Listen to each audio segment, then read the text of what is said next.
नाज़रीन, किसी भी मुल्क का आइन वहाँ के शहरियों के हकूक़, बुनियादी हकूक़ जो हैं उनके तहफ़्फ़ुज़ का ज़ामिन होता है, और अगर उसी आइन पर अमल ना किया जाए तो वो महज़ एक कागज़ का टुकड़ा या पीस ऑफ पेपर बनकर रह जाता है। पाकिस्तान में इस वक़्त 1973 का आइन जो है वो राइजुल अमल है।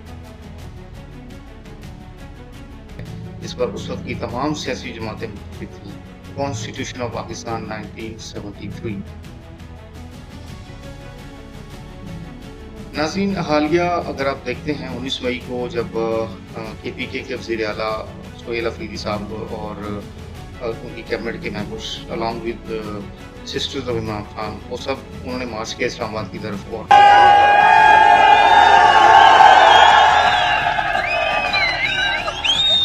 मेन उनका जो पर्पज़ ये था कि हम इमरान खान साहब से मुलाकात कर सकें, लेकिन इस्लामाबाद में जैसे ही उन्होंने मोटरवे को एग्ज़िट किया तो इस्लामाबाद के बाहर जो है वो 26 नंबर चौकी पर उनको, ठीक है, वहाँ पे कुछ पुरतशद्दुद वाक़यात भी देखने में आए। तो बेसिकली वहाँ पे फिर पाकिस्तान का जो कानून है, 1973 का जो आइन है, उसके 3 आर्टिकल्स की वायलेशन हुई है। और ये इंसानी हकूक़ की जो वायलेशंस हैं, ये एक अरसे से होती आ रही हैं, ये कोई आज नया वाक़या नहीं है। पाकिस्तान का जो आइन है नाज़रीन, 1973 का आइन पाकिस्तान, उसका आर्टिकल 15 जिसमें लिखा हुआ है फ्रीडम ऑफ मूवमेंट, कि every citizen of Pakistan shall have the right to remain in, enter and move freely into Pakistan.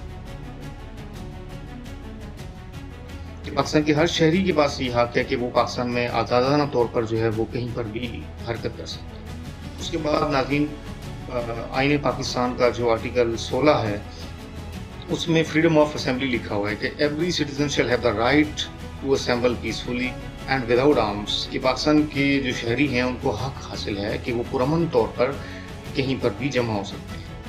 अब वो लोग वहाँ पे बेसिकली वो इसलिए उन्होंने धरना दिया, वो वहाँ पे इसलिए इकट्ठे हो गए कि उनको जो है वो अपने लीडर से मुलाकात करने की इजाज़त नहीं दी जा रही थी। और वहाँ पे जो वायलेशन हुई है बेसिक ह्यूमन राइट्स की, उनमें एक तो फ्रीडम ऑफ मूवमेंट और एक फ्रीडम ऑफ असेंबली, इन दोनों राइट्स की आइन के आर्टिकल 15 और 16 की जो है वो खिलाफवर्जी वहाँ पे हुई है। उसके बाद जो आइन का आर्टिकल 19 है, उसमें लिखा हुआ है फ्रीडम ऑफ स्पीच। आइन का आर्टिकल 19 पाकिस्तान के हर शहरी को ये हक देता है कि वो अपनी जो राय है उसका इजहार जो है वो आज़ादाना तौर पर कर सकता है। तो उस आइन के आर्टिकल की भी जो है फ्रीडम ऑफ स्पीच की भी जो है वो वायलेशन हुई है, और ये वायलेशन बहुत अरसे से चलती आ रही है। अब सवाल ये पैदा होता है कि अगर एक सूबे का वज़ीर आला होते हुए जो है वो सूबे का वज़ीर आला अपने जो बेसिक ह्यूमन राइट्स हैं, जो उसके आइनी हकूक़ हैं, उनको एक्सरसाइज़ नहीं करवा सकता, उनका तहफ़्फ़ुज़ नहीं करवा सकता, तो ये आम पाकिस्तानी जो है वो अपने आइनी हकूक़ का जो है वो तहफ़्फ़ुज़ कैसे करवाएगा? उसके आइनी हकूक़ के तहफ़्फ़ुज़ की ज़मानत कौन देगा? इस तरह तो फिर आइन जो है वो एक महज़ एक कागज़ का टुकड़ा बनकर रह गया हुआ है, एक पीस ऑफ पेपर बन के रह गया हुआ है कि जिस पर अमल नहीं किया जा रहा।